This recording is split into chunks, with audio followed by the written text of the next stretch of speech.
Something we haven't seen play out in Washington yet, really, since the war in Ukraine began more than a year ago. House Speaker Kevin McCarthy turning down a visit from President Zelensky to visit Ukraine. The speaker held his position that the U.S. should not be sending a blank check to Kyiv, repeating a position he initially made last fall that sparked uproar from members of both parties. But fascinating to see the House Speaker turn down the opportunity to visit Ukraine just a week or so after Joe Biden went there. For more on all this, let's welcome in the former Principal Deputy Press Secretary at the White House, Hogan Gidley, co-host of the Tim Jones and Chris Arps show, Christopher Arps, and reporter for the Daily Caller, Brianna Lyman. Brianna, what'd you make of this? Is sort of the Zelensky mania, is it sort of coming to an end now? For the first year of this war, lawmakers from Washington, Nancy Pelosi, now Joe Biden, prime ministers, people from other NATO countries, everybody wanted to get to Kyiv to visit with President Zelensky for the photo op. Is that starting to come to an end? I think so. I think Kevin McCarthy should hold his ground. And we have to remember, we've seen reports now from John Kirby recently saying that the United States military reserves are actually low because we have been sending so much over to Ukraine. So I do think that saying we're not going to send a blank check and also kind of rescinding the amount of support that we've already given them would be the right step, not just because Americans shouldn't be funding these wars in other countries, but because our own reserves and stockpiles are also suffering. Yeah, great point. Hogan? Yeah, I don't think it's necessarily ending at this point. I understand people are kind of slowing on their support for Ukraine in a lot of ways. But the fact is, whenever Joe Biden faces political trouble, which is pretty often, he just goes forward and writes a check to Ukraine. And the media says, yeah, look at this, not only helping him change the narrative for whatever current problem he finds himself in, but also covering for him and the fact that these checks keep going over there. We need to make sure there's accountability. And I think that's what Kevin McCarthy was saying. And I think that's in large part what the American people and most Republicans are concerned about, even a lot of Democrats and independents. Where's the money going? And I think as soon as we get answers to that, I think everyone will be a whole lot better off, whether that be a move forward and continue to support, or whether it be kind of pulling back and making sure that there's more bang for our buck here. Yeah, so I can tell you that U.S. support for the war in Ukraine not going anywhere. But the Wall Street Journal with an interesting report yesterday, Chris, Ukraine seeking to reassure U.S. lawmakers over graft. Basically, there are concerns. There were certainly concerns before the war began of corruption in Ukraine. And now, U.S. lawmakers are just looking for, according to the Wall Street Journal, quote, tighter controls over financial and military assistance. What do you make of that? Well, the president is due to release his budget this morning, and the budget battle between Republicans in Congress and the president starts in earnest today. I think one of the reasons why House Speaker McCarthy has canceled his trip to Ukraine is because of the budget battle that is coming up, and he doesn't want to look like he is supportive of giving a blank check to Ukraine. So I think that's the reason behind this. I don't think Americans' fervor for helping Ukraine fight against Russia has ended. I think just right now the war is in a stalemate, and I think Americans are also worried, as Brianna said last hour, that Americans are concerned that our own weapons stockpiles are being deleted. Yeah. Rob, I read a report yesterday that said that if we were trying to counterattack from China invading Taiwan, we would have about a week's worth of missiles left. Wow. Scary. Brianna, to Chris's point about the budget, Joe Biden's going to unveil his budget proposal later today. Do you think this sees the light of day? I just want to give you some of the numbers here. It would increase the corporate tax rate by 7%.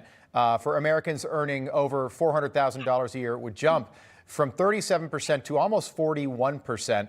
There's a series of tax hikes in here for the working class, for the middle class, for anybody really that's got a small business. Do you think this budget sees the light of day? This is going to be one of the first big tests for Kevin McCarthy, isn't it?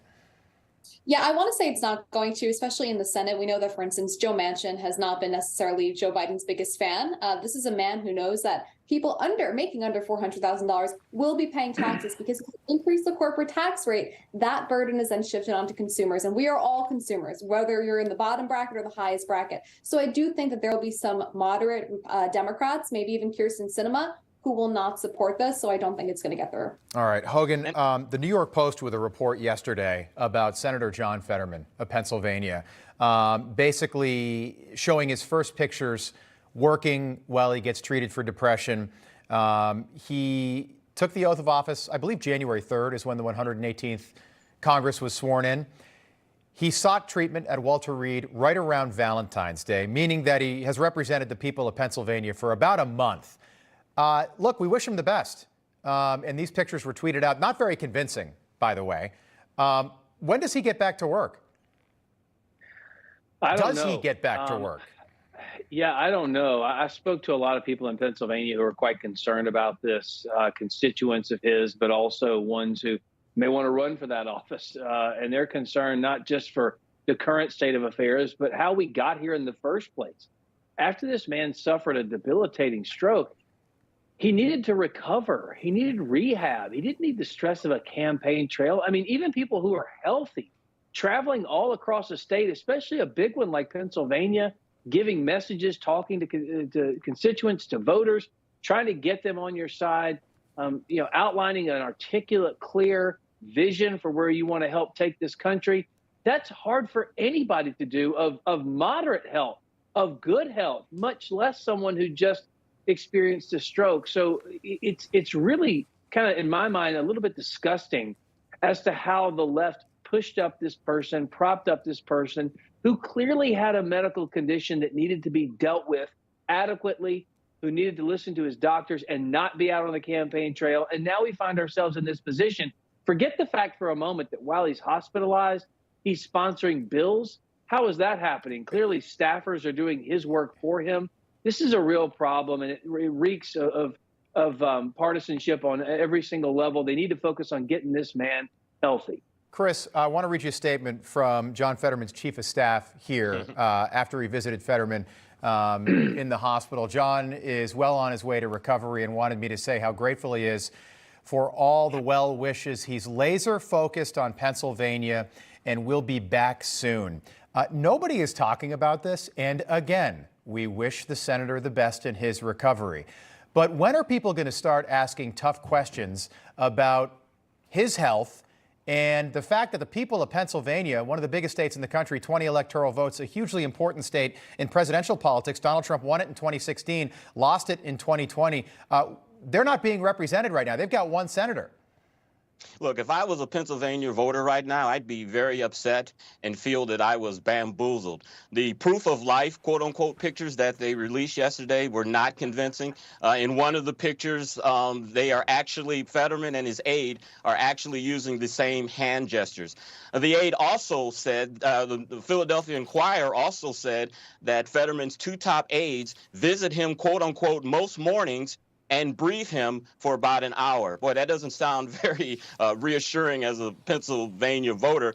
And a surprising statement from his chief of staff basically said that a senator doesn't need to be physically present in the office. All they need is the intellectual capabilities, and he is doing that while being hospitalized. So everything is A-OK according to them. Yeah, so I read a little about this, Brianna. So early 1960s, Ted Kennedy, freshman senator from Massachusetts, he was in a plane crash heading to a campaign event out in the western part of the state.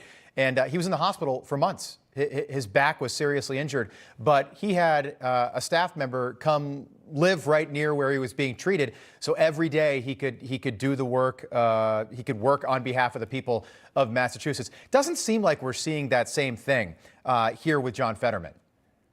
Yeah, these are not two situations you can compare, because the difference is that Kennedy did not show cognitive problems prior to winning his race and running, whereas John Fetterman, this was the biggest part of the campaign trail. I mean, Dr. Oz consistently made it a point to point out that Fetterman couldn't even complete sentences, right? He was doing what Joe Biden did, and somehow both of them won. And we knew prior to the fact, we remember his wife saying that, he was owed an apology, and to the disability community as well, basically calling her husband disabled, but refusing to tell that to their constituents. So we knew that there were cognitive issues here.